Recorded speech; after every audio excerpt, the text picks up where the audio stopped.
Kids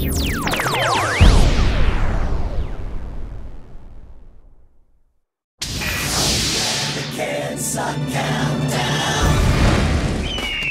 Wow, October's upon us. And you know what that means? Buy all your Christmas presents. Buy them now. Because if there's one thing America doesn't suck at, it's selling Christmas really, really early in the year.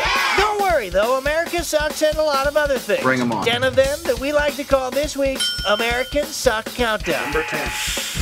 Making the Klan very sad at number 10, Survivor White People Rule was the worst rated Survivor premiere ever. Ever! Awesome. People were much more interested in watching the ever porkier Tucker Carlson get shit-canned for his horrible pseudo-dancing on Dancing with the Stars, which proves that Americans are much more enlightened than anyone thought.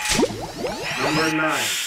Not relating to the little guy at number 9, Oprah Winfrey, who admitted on her show that she hasn't pumped gas in 23 years. Hey, Oprah, instead of paying an army of trainers and corset designers to keep you not obese, why don't you just try out what the rest of us call real life and see if you drop some pounds?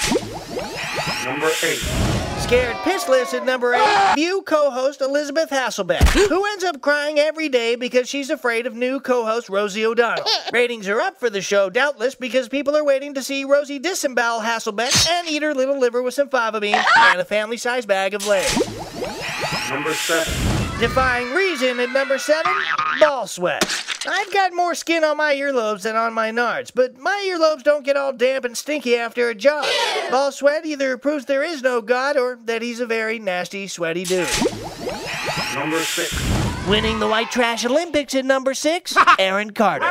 The human embodiment of pond scum almost married his brother Nick's ex, a Playboy playmate, but broke it off due to emotional problems.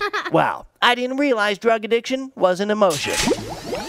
Number 5. Talking out both sides of his bank account at number 5, 20th Century Fox, which has started a new movie company, Fox Faith, to crank out movies for the Christian crowd. Yeah, if I were born again, I don't know how I'd feel about the people who make Temptation Island suddenly wearing the Jesus mask. Number 4. Needing their wings clipped at number 4, resume patterns. Dude, don't say you were a corporate consultant when you were really a temp. And newsflash, a guy who scoops ice cream is not a refrigeration engineer. Being totally unqualified and lying on your resume only works for people named Bush. And me. Number 3. Making me go long at number 3, teary, inspirational football movies. Marky Mark and The Rock and now George Clooney are all aboard the get choked up about guys who smash the living crap out of each other movie bandwagon. Studies have yet to prove if weepy football movies will shrink men's balls more than steroids. Number 2.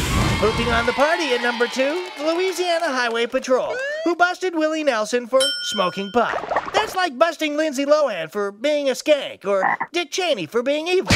Willie would cease to exist if he couldn't get high. And then, who would the IRS get their operating budget from? Number 1. And cuddling us to death at number 1, the toy makers responsible for the new TMX Elmo robotic hell spawn that does things like giggle, slap his knee, and extract cash from millions of angry parents who will later hack the $40 ripoff into millions of fuzzy red pieces. Well, that's 10 for this week. Tune in next week when I can be pretty sure Lindsay Lohan and President Bush will make the list. Probably for dropping Britney Spears' new baby on his head during an illegal CIA interrogation at Disneyland. God bless us, every mother humping one. The Kids Suck Countdown.